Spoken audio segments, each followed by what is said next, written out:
എന്തായാലും നീറ്റ് പരീക്ഷാ ക്രമക്കേടിലുള്ള കോൺഗ്രസ് പ്രതിഷേധത്തിന്റെ നിമിഷങ്ങളാണ് നമ്മൾ കണ്ടത്. ആ ഒരു പ്രതിഷേധത്തിലാണ് പോലീസിന്റെ ഭാഗത്തു നിന്ന് നിഷ്ഠൂരമായ നടപടി ഉണ്ടാകുന്നത്. രാഹുൽ ഗാന്ധിയും പ്രിയങ്ക ഗാന്ധിയും അടക്കമുള്ള കോൺഗ്രസ് പ്രവർത്തകരെ അറസ്റ്റ് ചെയ്ത് നീക്കിയിരുന്നു. രാഹുൽ ഗാന്ധിയെ വഴിയിലൂടെ വലിച്ചിഴച്ചാണ് പോലീസ് അറസ്റ്റ് ചെയ്തത് നീക്കിയത്. വൻ പ്രതിഷേധമാണ് സ്ഥലത്ത് കോൺഗ്രസ് പ്രവർത്തകർ നടത്തുന്നത്. പ്രതിഷേധിച്ച എംപിമാരെ എല്ലാം അറസ്റ്റ് ചെയ്ത് നീക്കുന്ന നടപടിയിലേക്കാണ് പോലീസ് കടന്നത്. അതുല്യുണ്ട് വിവരങ്ങളുമായി.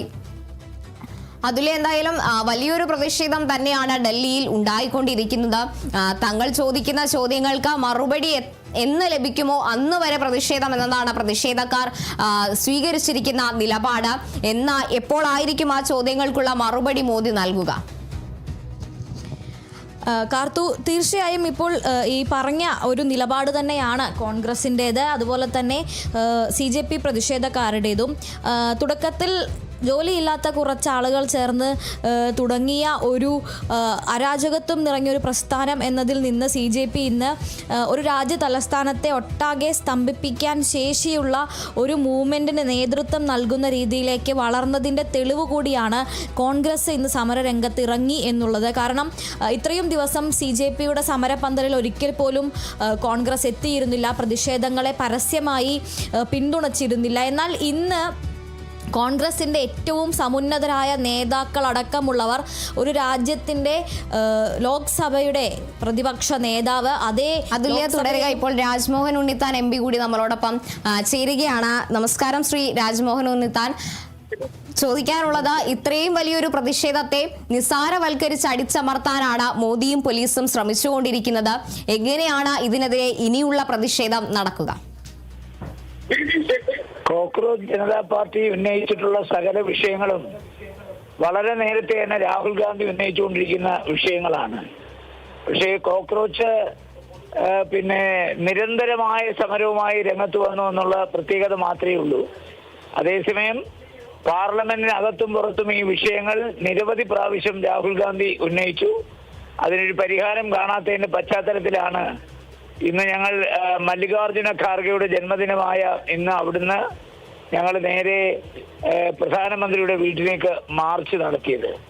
നമുക്കറിയാം, UGCയുടെ പരീക്ഷ പേപ്പറുകൾ ചോർന്നു, അതുപോലെ നീറ്റിന്റെ പരീക്ഷ പേപ്പർ ചോർന്നു, നിരവധി വിദ്യാർത്ഥികൾ ആത്മഹത്യ ചെയ്തു, മാതാപിതാക്കന്മാർ വഴിയാധാരമായി, കുട്ടികളുടെ ഭാവി അനിശ്ചിതത്തിലായിട്ട് പ്രധാനമന്ത്രി അല്ലെങ്കിൽ വിദ്യാഭ്യാസ മന്ത്രി ഇക്കാര്യത്തിൽ ഇടപെടാനോ ഒരു കാരണവശാലും ഇതിന് പരിഹാരം കാണാനോ സാധിക്കാത്ത പശ്ചാത്തലത്തിലാണ് ഇന്ന് ഈ സമരവുമായി ഞങ്ങൾ മുന്നോട്ട് പോയത്. മാത്രമല്ല, രാജ്യത്ത് ഇത്രയധികം അഴിമതിയിൽ മുങ്ങിക്കുളിച്ചൊരു സർക്കാർ ഉണ്ടായിട്ടില്ല. അയോധ്യ കർക്കടക മാസമാണ്, രാമായണ മാസമാണ്. ശ്രീരാമന്റെ പേരിൽ ഭൂമി പൂജ നടത്തിയത് പ്രധാനമന്ത്രിയാണ്, അവിടെ പ്രാണപ്രതിഷ്ഠ നടത്തിയ പ്രധാനമന്ത്രിയാണ്, അവിടെ ധ്വജാരോഹണം നടത്തിയ പ്രധാനമന്ത്രിയാണ്, എന്നിട്ട് അവിടുത്തെ കമ്മിറ്റിയെ നിയോഗിച്ച പ്രധാനമന്ത്രിയാണ്. 1500-ലധികം കോടിയുടെ അഴിമതി നടന്നിട്ട് പ്രധാനമന്ത്രി ഇതുവരെ വാ തുറന്നൊരക്ഷരം സംസാരിച്ചിട്ടില്ല. അരുണാചൽപ്രദേശിലെയും മധ്യപ്രദേശിലെയൊക്കെ മുഖ്യമന്ത്രിമാർ അഴിമതിയിൽ മുങ്ങിക്കുളിച്ച് നിൽക്കുകയാണ്. മറ്റൊരു സംസ്ഥാനത്തെ മുഖ്യമന്ത്രിയും വിഭിന്നമല്ല, അദ്ദേഹം അഴിമതിയിലാണ്. അപ്പോ ചരിത്രത്തിൽ ഇത്രയധികം അഴിമതി നടന്നിട്ടും പ്രധാനമന്ത്രി ഒരു വാക്കുപോലും ഉച്ചരിക്കുന്നില്ല.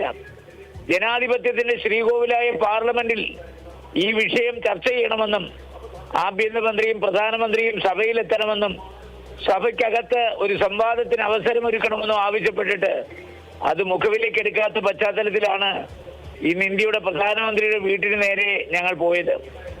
അപ്പോ ഇന്ന് എന്നെയൊക്കെ ചവിട്ടി താഴെയിട്ട് എന്റെ കണ്ണാടി പോയി.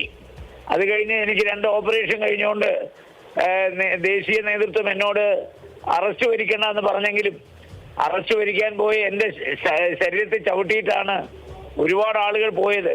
ഞാൻ ഭയന്നു പോയി.